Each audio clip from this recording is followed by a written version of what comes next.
Live from New Delhi, you're watching DD India Live, India's voice to the world. I'm Shubhendu Ghosh, coming up in the next 30 minutes. Prime Minister Narendra Modi visits Indian states of West Bengal and Bihar, inaugurates nation's first underwater metro rail service in Kolkata. Philippines accuses China of deliberately stirring up trouble in the South China Sea. Australian Prime Minister expresses concerns over Beijing's destabilizing behavior. Reports suggest Nikki Heley to end presidential campaign, clear way for Donald Trump's face-off with Joe Biden in November United States presidential elections.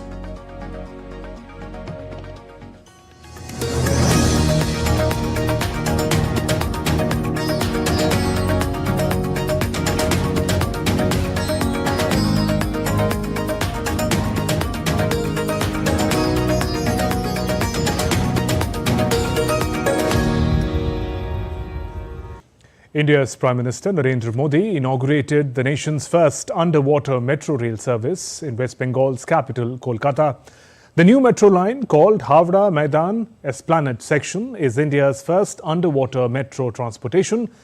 It passes beneath the river Hooghly that separates Kolkata and Howrah cities on its east and west banks. Prime Minister also travelled on the newly launched metro service. He interacted with students on the way.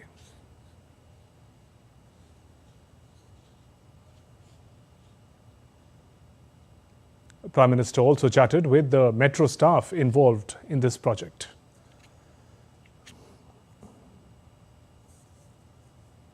A huge crowd had gathered at the metro station to greet Prime Minister Modi, where he arrived to flag off the Howrah Maidan Esplanade metro.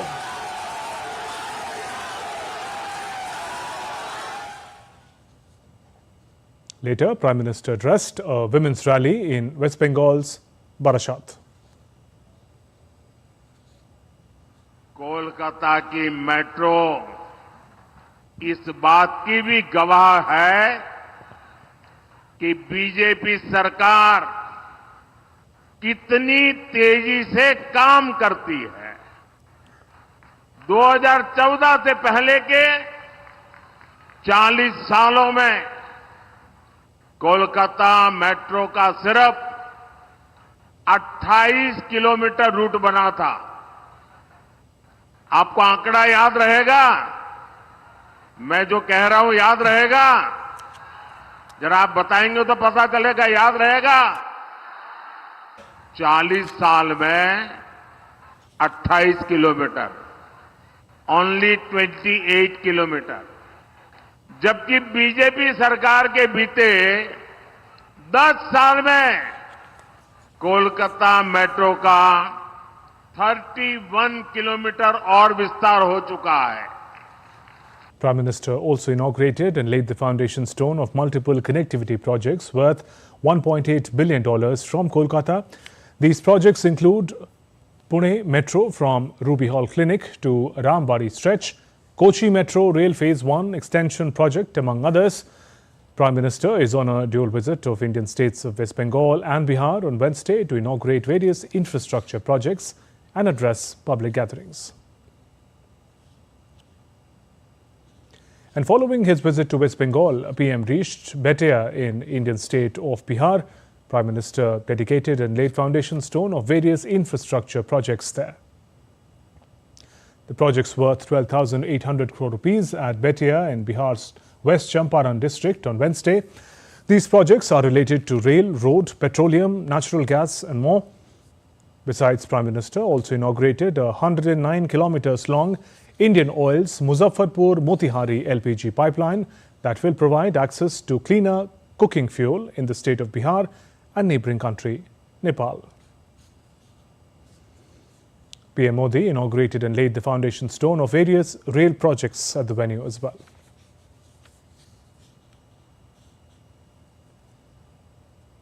Shifting focus in a major boost for the Indian Navy and India's security infrastructure, the Naval Detachment Minicoy was commissioned as INS Jayu on Wednesday. The new full-fledged naval base was commissioned by Navy Chief Admiral R. Harikumar at Minicoy, Lakshadweep Islands. The Navy will now deploy some of its assets in Minicoy Island and will also base personnel there permanently, which was not the case earlier. The event marks an important milestone in Navy's resolve to incrementally augment security infrastructure at the strategically important Lakshadweep Islands. INS Jayu is the second naval base in Lakshadweep after INS Dweep Rakshak in Karavati. Minicoy is the southernmost island of Lakshadweep, 215 nautical miles southwest of Kochi. Indian Navy continues to display its grit to provide assistance to several merchant vessels in Western Indian Ocean in view of attacks or mishaps. Navy swiftly responded to a drone strike on Liberian-flagged commercial vessel in the Gulf of Aden on Tuesday. INS Kolkata promptly responded and rescued the Liberian vessel. It was deployed in the region for maritime security operations. The incident came amid concerns over safety of commercial vessels in the Red Sea due to attacks by the Houthis. Meanwhile, first edition of Naval Commanders Conference of this year is also underway in hybrid form. Indian Defence Minister Rajnath Singh embarked at sea on Tuesday to witness Indian Navy's ability to conduct twin carrier operations. During the inaugural session, both the aircraft carriers showcased their ability to safeguard India's maritime interests. The conference witnessed discussions on enhancing tri-service synergy, readiness in defence of the nation, and mull over the roadmap for Navy in the current geopolitical scenario. India's External Affairs Minister S. Jaishankar and his South Korean counterpart today attended the comprehensive and productive 10th India-Korea Joint Commission meeting in Seoul. Conversations covered expanded bilateral ties, cooperation in the field of defence, science and technology, business and trade, people-to-people exchange and cultural cooperation. They also talked about advancing trilateral cooperation. The two leaders exchanged views on developments in the Indo-Pacific, convergences to challenges in the region, and regional and global issues of mutual interest. In his opening remarks, the minister called for deepening cooperation in the Indo-Pacific. Dr. Jaishankar also met Gimhae City Mayor Hong Tae-yong. Both the leaders discussed cultural and educational cooperation. Gimhae Ayodhya Connect is a testament to shared cultural heritage and long-standing people-to-people relations.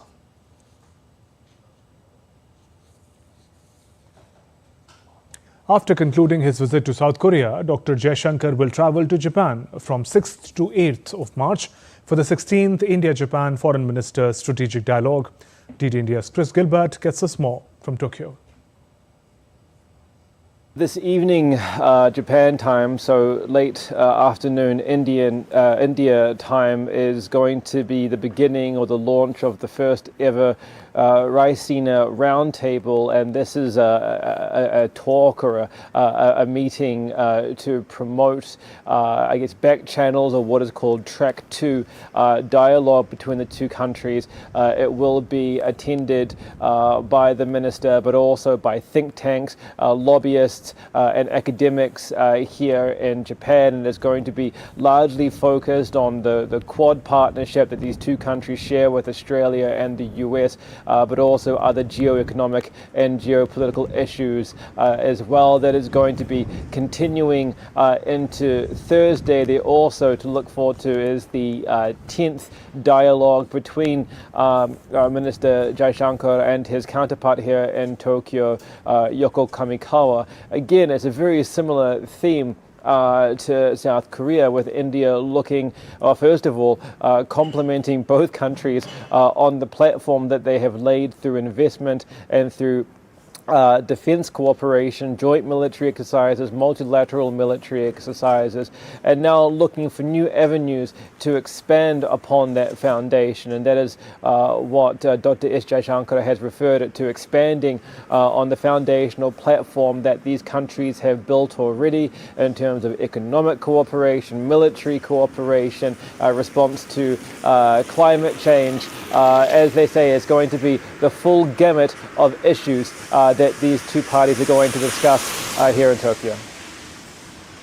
India Global Transformations and Forum Summit Next 10 is being held in financial capital Mumbai. In a session titled What Analysts Get Wrong About India, Union Minister Amit Shah articulated his views on narratives that often dominate Western headlines about India's growth, politics and society. Speaking in detail on the changing landscape of Indian economy, Shah said, under the leadership of Prime Minister Modi, the average GDP growth has reached 8.4%, which was 6.9% in 2014. Union Minister Piyush Goyal and other prominent personalities will also speak at this event. Modi ji ने हर क्षेत्र में policy के आधार पर शासन का निर्णय किया। 10 साल के अंदर 40 से ज्यादा नीतियां बनाई। मैं इकोनॉमी की बात करूं तो पीएलआई की policy, national policy on electronics, make in India, startup India, stand up India, skill India, GST, Dhruv, digital India, quantum mission, हमारी नई एजुकेशन पॉलिसी, स्किल की policy, Indian space policy, drone की policy, green hydrogen mission, Gobardhan और green India, ये सारी policy ने हमारी economy को शेप देने का काम किया है। और पॉलिसी ड्रिवन स्टेट कैसा होता है उसका बेस्ट एग्जाम्पल नरेंद्र मोदी जी ने दिया।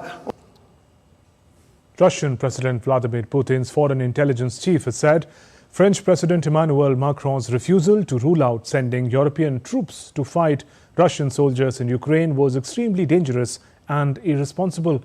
Asked about Macron's remarks, Sergei Narishkin, the head of Russia's foreign intelligence service, says that they were deeply irresponsible. Macron had said last month that there was no consensus on sending European troops to fight in Ukraine, but that nothing should be excluded. United States and other European members of the alliance, though, said there was no plans to do so.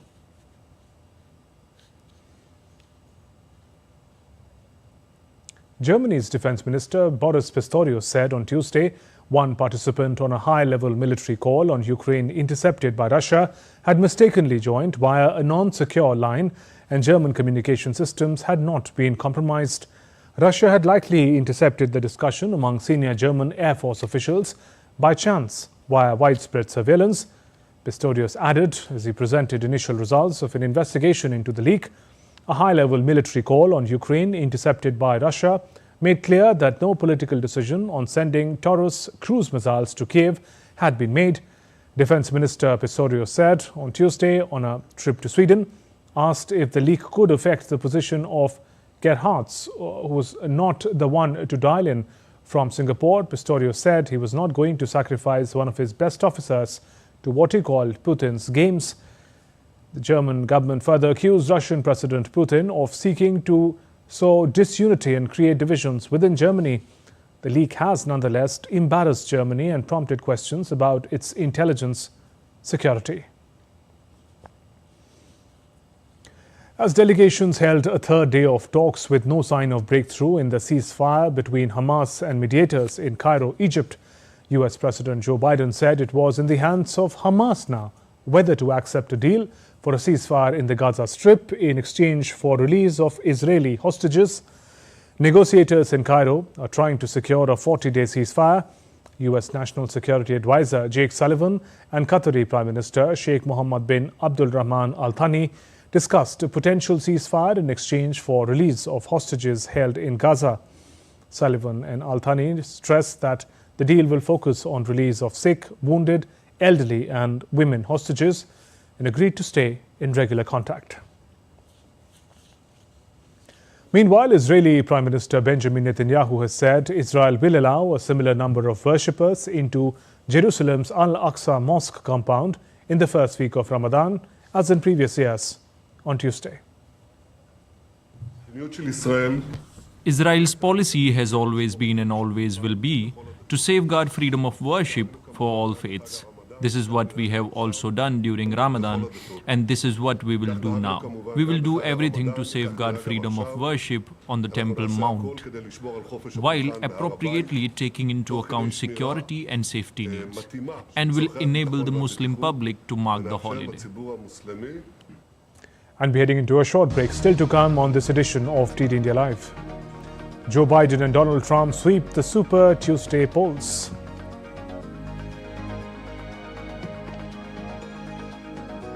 UK to present spring budget amidst recession.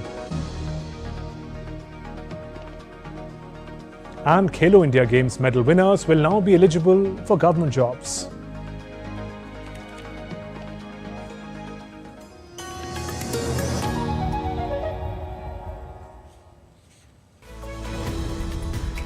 We just don't bring you the news as it unfolds. We get to the heart of the matter. We don't just present facts, we demystify complex social, political and economic events. We break stories that shape the world's present and future because you deserve the truth. I am Tanvi Taneja from New Delhi. I'm Ollie Barrett from London. I'm Nick Harper from Washington, D.C.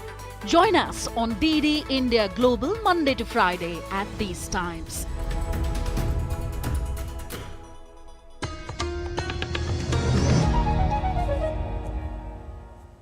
Welcome back. You're watching DD India Live. I'm Shubhendu Ghosh.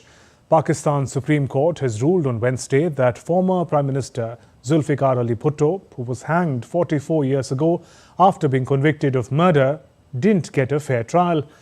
Bhutto, the founder of the Pakistan People's Party, now run by his grandson and former Foreign Minister Bilawal Bhutto Zardari, was hanged in 1979 after a trial under military regime of late General Ziaul Haq.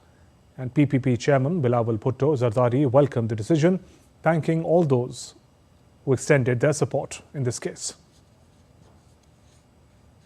तो आज मैं जो ये unanimous court order है और मैं तमाम जज साहब का शुक्रगुजार हूँ, जो वकलाक थे उनका मैं शुक्रगुजार हूँ, जो एमिकस क्यूराई जो पाकिस्तान भर में से चीफ जस्टिस साहब ने इस कोर्ट में रिक्वेस्ट किया उनका असिस्टेंस का और जिस तरीके से इन्होंने कायदे अवाम शहीद जुल्फ़िकार अली भुट्टो का मुकदमा लड़ा, मैं उनका शुक्रगुजार हूँ और इंशाअल्लाह ताला इस फैसला के बाद हम उम्मीद रखते हैं कि अब हमारा निज़ाम सही सिमत पे चलना शुरू हो जाएगा. British Finance Minister Jeremy Hunt presented a red box outside number 11 Downing Street on Wednesday, symbolising a new UK budget announcement. Hunt is expected to offer tax cuts to voters despite the fragile state of public finances in an effort to revive bleak election prospects of Prime Minister Rishi Sunak's Conservative Party. In the face of Britain's heaviest debt burden since the 1960s and an economy that went into recession last year, Hunt has played down calls from within his party for major giveaways. Australia and Southeast Asian nations ended a three-day summit on Wednesday calling for restraint in the contested South China Sea and a lasting ceasefire on the Gaza Strip. Australia hosted a summit with the Association of Southeast Asian Nations, known as ASEAN, in Melbourne to mark the 50th anniversary of its ties to the bloc. A joint statement called for rules-based order in the Indo-Pacific.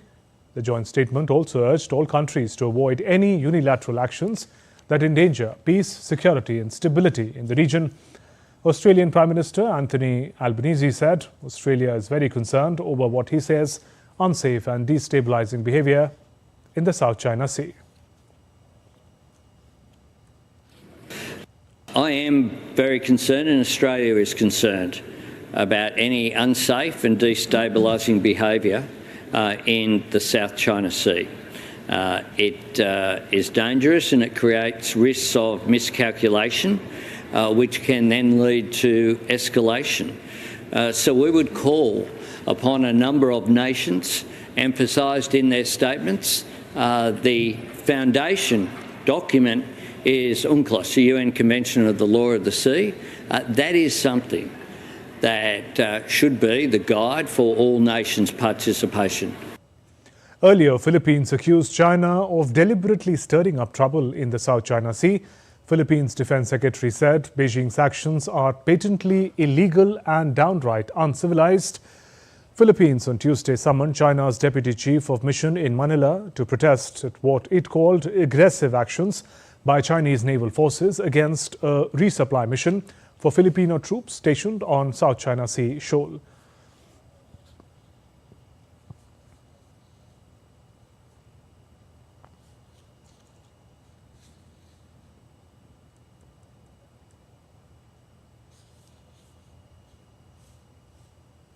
Moving on to the Super Tuesday contest in the United States, former President Donald Trump swept to victory in the statewide nominating contest across the country. Trump won the Republican votes in a dozen states, including delegate-rich California and Texas, brushing aside former UN Ambassador Nikki Heley, his lone remaining rival. Her only win came in Vermont. Republicans have overwhelmingly supported Trump despite facing a litany of criminal charges. Call it Super Tuesday for a reason. This is a big one. And they tell me, the pundits and otherwise, that there's never been one like this. There's never been anything so conclusive. This was an amazing night, an amazing day. It's been an incredible period of time in our country's history. It's been sad in so many ways, but I think it's going to be inspiring because we're going to do something that, frankly, nobody's been able to do for a long time. We've watched our country take a great beating over the last 3 years, and nobody thought a thing like this would be possible. We wouldn't have Russia attacking Ukraine. We wouldn't have Israel being attacked. Iran, as you know, was broke. When I was running things, they were broke. They didn't have money for Hamas. They didn't have money for Hezbollah. We had no inflation. Inflation is destroying the middle class. Nirja Shekhar, Additional Secretary, Ministry of Information and Broadcasting, has said that India has signed co-production treaty with 16 countries. More three said to be signed, and talks are also there in the pipeline. She was speaking at the sidelines of 24th edition of Vicky Frames in Mumbai. She spoke on efforts being taken by the ministry to facilitate filmmaking, AVGC policy and more. So it's the first day of the FICCI Frames, the 24th edition, and we have Additional Secretary of Information and Broadcasting, Nirja Shekhar, with us. Ma'am, we heard a lot of buzz going on from the media and entertainment industry, and we also heard there are co-creation treaties also happening with the other countries. I want to have a little update on that. What's the kind of co-treaties we are having? Is there any specific number that we are having right now? India has signed co-production, audio-visual co-production treaties with 16 countries so far. With 3 more countries, it's just about to be signed any day. And with a few others, things are in the pipeline at various stages of approval between the 2 countries. So the purpose of these audiovisual co-production treaties is that players, filmmakers from both the countries, they get together to share content, to share resources of production, financial resources. Events like FICCI Frames are a medium to tell the industry what's right and where things are going wrong. How do you see how significant or how instrumental these events are? More than portrayal of women and children in the films, we have tried to focus upon, along with FICCI, and upon how workplace should be safe for the women and children in the industry where content creation is concerned. So for entire film shooting that takes place, whether pre-production or production or post-production, on the OTT sides, on the television side, and during the films, we feel that the workplace has to be friendly. So that was Nirja Shekhar talking about the various important discussions that were held on day 1, and we expect the day 2 and day 3 to be as fruitful. With camera person Kapil Maske, this is Shama Mishra for DD India, Mumbai. In sports, in a major development for India's sportspersons, Minister of Youth Affairs and Sports Anurag Singh Thakur announced that Khelo India athletes will now be eligible for government jobs. Take a listen. There's a big announcement for sportsperson. In keeping view with our Honorable Prime Minister's vision of robust sports ecosystem, nurturing the talent at the grassroots level and turning sports into a lucrative and viable career option, Khelo India athletes will now be eligible for government jobs. Khelo India winners, runners-ups, medal winners. So I'm pleased to announce that DOPT, which is the Department of Personnel with the Government of India, in consultation with the Indian sports, they have made a significant decision, progressive revisions in the eligibility criteria for sportspersons seeking the government jobs. That means from today onwards, the players who are the medal winners in the Khelo India Youth, University, Para and Winter Games, they will be eligible for government jobs. Additionally, games and events have been clearly defined to ensure inclusivity across various sports. These revised rules mark a significant stride in supporting our athletes in making Bharat a sporting superpower. The Honorable Prime Minister always wanted this, and we are grateful to the Prime Minister for letting this happen and helping all the athletes who are going to participate in the Khelo India Games, which has become a great platform for the upcoming players to do well. From that platform, they have participated then after in the Commonwealth Games, Asian Games and the Olympic Games. So thank you, Honorable Prime Minister. The 5th edition of National Youth Parliament Festival 2024 concluded today in New Delhi. Lok Sabha Speaker Om Birla and Union Minister for Youth Affairs and Sports Anurag Singh Thakur awarded the trophies and certificates to the winners. Speaking on the valedictory ceremony, Lok Sabha Speaker Om Birla said, India is going through a transformational journey on its way to become a developed country, and youth has a very important role to play in this. जब दुनिया के उन विकसित देशों में जाता हूं तो मैं देखता हूं कि वहां आईटी के सेक्टर में सबसे ज्यादा योगदान है तो भारत के नौजवान, मेडिकल के सेक्टर में सबसे बड़ा योगदान है तो भारत के नौजवान, चार्टर्ड अकाउंटेंट के अंदर इकोनॉमी के अंदर परिवर्तन करना, वहां के इकोनॉमिक सेक्टर में परिवर्तन करना, मैनेजमेंट के तो भारत के, दुनिया की बड़ी कंपनियों में अगर बदलाव लाया है तो भारत के नौजवानों के मैनेजमेंट के कारण बदलाव लाया है। तो उनका सोच, उनका सामर्थ्य, उनकी ऊर्जा, उनकी चेतना हमेशा नए बदलाव के दृष्टिकोण की होती है और इसलिए 21वीं सदी भारत की है, 21वीं सदी हमारे नौजवानों की है। And Union Minister for Youth Affairs and Sports Anurag Singh Thakur urged to use social media platforms and use their voice to create awareness. मैं चाहता हूं ये 10 वर्षों में जो हुआ है वो विकसित भारत का आपका अपना रोड मैप क्या होगा, आप अपने अपने वीडियोस डालिए, आप अपने अपने विचार हमारे साथ साझा कीजिए, MyGov पर भी कीजिए। That's all for this edition of DD India Live. Let us know your thoughts on the news of the day. You can connect with us on Facebook, X and Instagram. We'll be back with more news as it breaks here on DD India. I'm Shubhendu Ghosh from all of us here in Delhi. Thanks for watching DD India Live. Namaskar.